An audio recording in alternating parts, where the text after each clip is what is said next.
रथ अवधर भेउ जब ते कुसुम गुण होहि भारत कहु कब तब ते देखहि रति भयानक सपना जानि करहि कटु कोटि कल्पना विप्र जेवाहि देहि दिन दाना शिव अभिषेक करहि विधि नाना मगहि हृदय महेश मनाहि कुशल मातु पितु परिजन भाई मंगल भवन मंगलहारी द्रवहु सो दशरथ अजिर बिहारी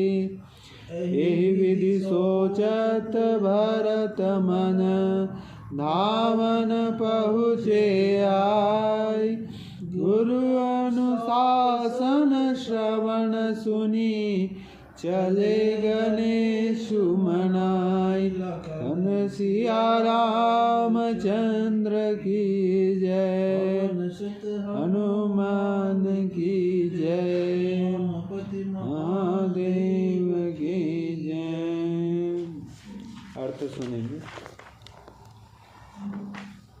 वशिष्ठ जी नाव में तेल भरकर राजा के शरीर को उसमें रखवा दिया। फिर दूतों को बुलवाकर उनसे ऐसा कहा, तुम लोग जल्दी दौड़कर भरत के पास जाओ। राजा की मृत्यु का समाचार कहीं किसी से ना कहना। जाकर भरत से इतना ही कहना कि दोनों भाइयों को गुरुजी ने बुलवा भेजा है। मुनि के आज्ञा सुनकर धवन दूत दौड़े। वे अपने वेग से उत्तम घोड़ों को भी लजाते हुए चले। जब से अयोध्या में अनर्थ प्रारंभ हुआ तभी से भरत जी को अपशकुन होने लगे। वे रात को भयंकर स्वप्न देखते थे और जागने पर उन स्वप्न का कारण करोड़ों अनेकों तरह बुरी बुरी कल्पनाएं किए करते थे। अनिष्ट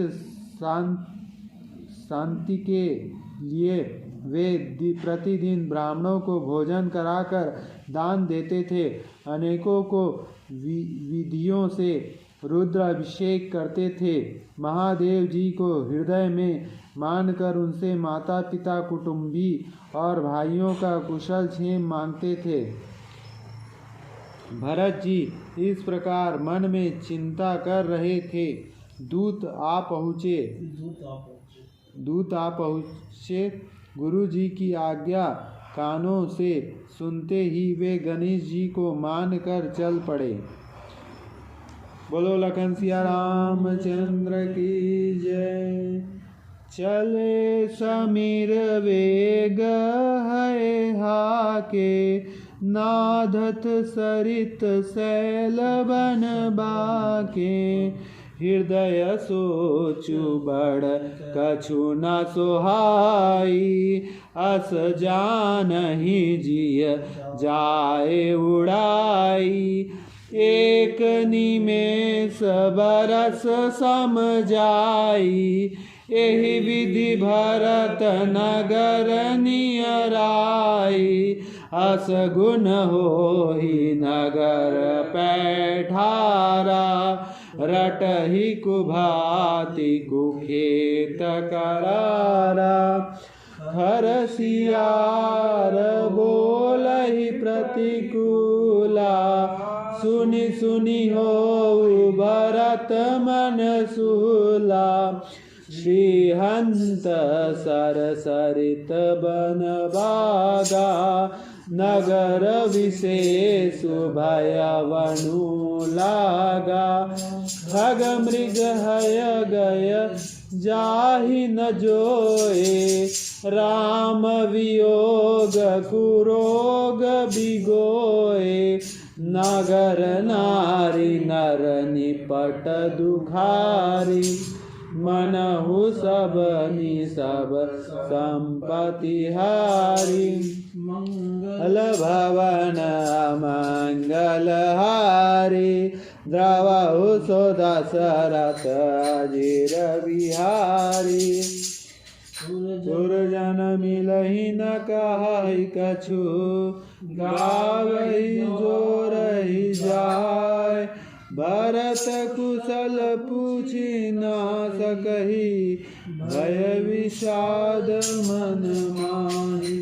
सिया रामचंद्र की जय हनुमान की जय महादेव की जय। अर्थ सुनेंगे। हवा के समान वेग वाले घोड़ों को हाँकते हुए वे निकट नदी पहाड़ और तथा जंगल को लांघते हुए चले। उनके हृदय में बड़ा सोच था, कुछ सुहाता ना था। मन में ऐसा सोचते थे कि उड़कर पहुँच जाऊं। एक एक निमेष वर्षों के समान बीत रहा था। इस प्रकार भरत जी के नगर के निकट पहुँचे। नगर में प्रवेश करते समय अपशकुन होने लगे। कौवे बुरी जगह बैठकर बुरी तरह काँव काँव कर रहे हैं। गधे और सियार विपरीत बोल रहे हैं। यह सुन सुन कर भरत जी के मन में बड़ी पीड़ा हो रही है। तालाब, नदी, वन, बगीचा सब शोभाहीन हो रही है। नगर बहुत ही भयानक लग रहा है। श्री राम जी के वियोग रूपी बुरे रोगों से सताए हुए पक्षी, पशु, घोड़े, हाथी ऐसे दुख हो रहे हैं कि देखे नहीं जाते। नगर के स्त्री पुरुष अत्यंत दुखी हो रहे हैं, मानो सब अपनी सारी संपत्ति हार बैठे हों। नगर के लोग मिलते हैं पर कुछ कहते नहीं। गौ से चुपके से जौहर वंदना करके चले जाते हैं। भरत जी भी किसी से कुशल नहीं पूछ सकते, क्योंकि उनके मन में भय और विषाद छा रहा है। लखन श्याम चंद्र की जय। हाट बाट नाही जाहि निहारी, जनपुर दहदिसी लगी द्वारी। आवत सुत सुनी कैकई नंदनी, हरषि रघुवीर कुल जलहु चंदनी। साजी आरती मुदित उठि धाई, द्वारे भेटी भवन लेहि आए। भरत दुखित परिवारु निहारा, मनहु तनहि वनहु वनुमारा। एकहि हरषि एहि भांति, मनहु मुदित दहुलाई किराती। सुतहि समोच की मनु मारे, पूछति नैहर कुशल हमारे। सकल कुशल कहि भरत सुनाहि, पूछहि निज